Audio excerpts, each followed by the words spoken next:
যারা নিজেদেরকে master mind দাবি করে এবং পুরা জুলাই বিপ্লবকে কুক্ষিগত করতে চেয়েছিল, তারা তখন সরকারের বিভিন্ন ধরনের দপ্তরে তারা দৌড়াদৌড়ি করছিল, তারা বিভিন্ন ধরনের পদ দখল করার জন্য সে সময় চেষ্টা করেছিল এবং বাকিদেরকে সবসময় কর্নার করে দেওয়া হয়েছে।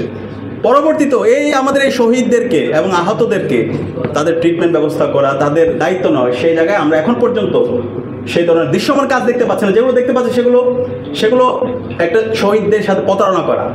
আমাদের এই জুলাই ফাউন্ডেশন আমার এক ছোট ভাই রাহাত উত্তরায় এসে গুলিবিদ্ধ হয়ে তার চোখ হারিয়েছিল, তার 30 লক্ষ টাকা দরকার। সেটার জন্য আমাকে এই সমন্বয়কদেরকে এবং জুলাই ফাউন্ডেশন কমপক্ষে 20 থেকে 25 বার ফোন দিতে হয়েছে। এরপরও সর্বশেষ 1 লক্ষ টাকা দিছে। আর ভাই রাষ্ট্রের কি টাকার অভাব আছে?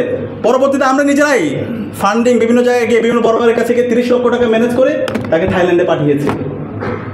এরকম হাজারো আমাদের আহত ভাই বোনরা তারা এখনো রাস্তার ধারে ধারে ঘুরছে, এখনো তারা ট্রিটমেন্ট পাচ্ছে না। তাদের পরিবারগুলো, তাদের ফ্যামিলি ডিভোর্স হয়ে যাচ্ছে। পরিবারের একমাত্র যে তার ফ্যামিলিকে পরিচালনা করতো, সে আহত হয়ে এখন হাসপাতাল বেডে পড়ে আছে।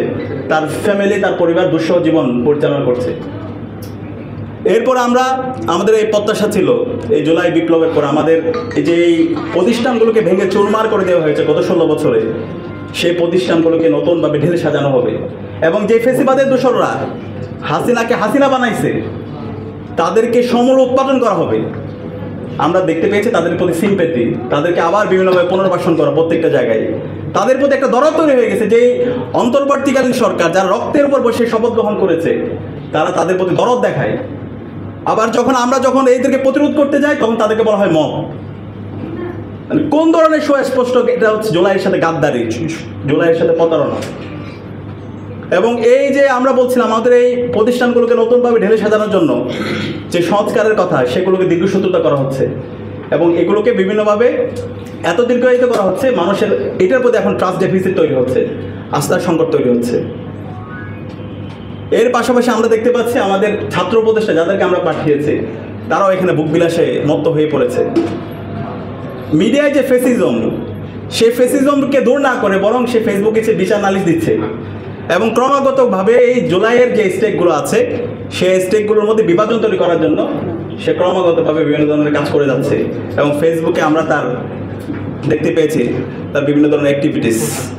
তো এইভাবে যদি ছাত্র উপদেষ্টা এবং একই সাথে ছাত্র উপদেষ্টা আমাদের বিকৃতি হিস্ট্রি দেখতে পেয়েছে, ওনারা বই লিখছে কিন্তু এই বইয়ের মধ্যে একটা হিস্ট্রিক্যাল করাপশন, সকল স্টেকদেরকে অস্বীকার করা হচ্ছে এবং তাদের মতো করে পুরো ইতিহাসকে রচনা করা হচ্ছে।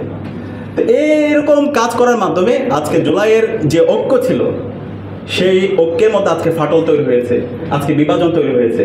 তো সে কারণে আমি সবাইকে অনুরোধ করব, ভাই একটা জাতি আর কত রক্ত দিবে?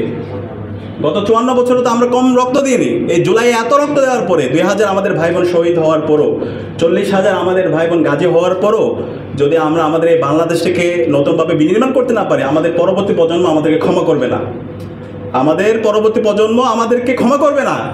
আমি অন্তর্বর্তীকালীন সরকারকে অনুরোধ করব এবং আমাদের রাজনৈতিক দলগুলোকে অনুরোধ করব, ছাত্র সংগঠনগুলোকে অনুরোধ করব, আমরা জুলাইয়ের প্রশ্নে, বাংলাদেশ প্রশ্নে শহীদদের আকাঙ্ক্ষার আলোকে নতুন বাংলাদেশ বিনির্মাণ করার জন্য আমরা যেন ঐক্যবদ্ধভাবে কাজ করি। এক্ষেত্রে অনেককে অনেক ছাড় দিতে হবে।